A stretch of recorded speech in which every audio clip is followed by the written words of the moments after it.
I'm Curt Nurenburg with Rehmann's Dental Practice Management Advisors. I've been working with dental practitioners for over 15 years, and I look forward to educating and creating awareness to help you reach your personal and professional goals.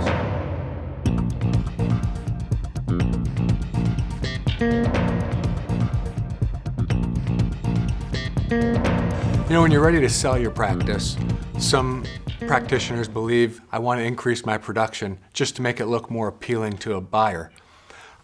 I don't believe that that is necessarily the case. Really, when you do that, you take the risk on creating a sense of false or a non-trusting environment with that buyer.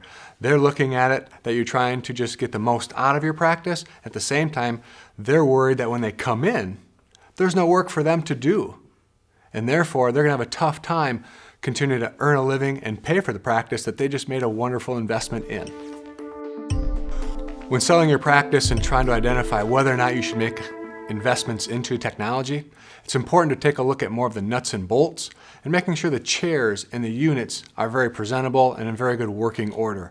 When it comes to investing in the practice management system or going digital, those are types of things that I would not make any modifications at that point in time because your tastes and your decisions may not be consistent with what a potential buyer may want.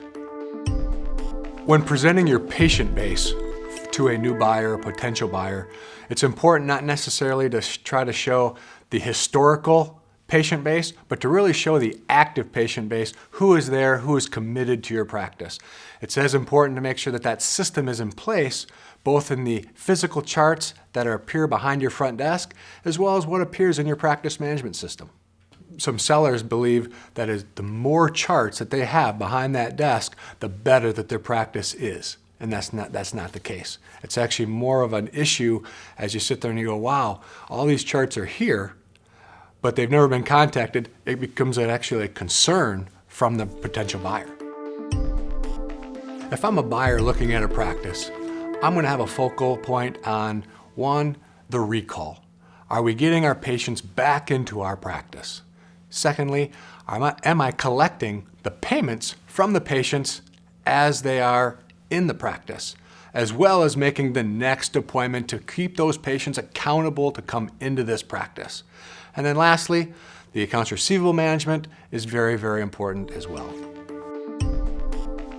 Really what you need to do is, and your spouse is a great individual to include in this decision making. You have to figure out, you've been coming to your practice for the last 30 years. You come in the practice a certain door, you leave the practice a certain door.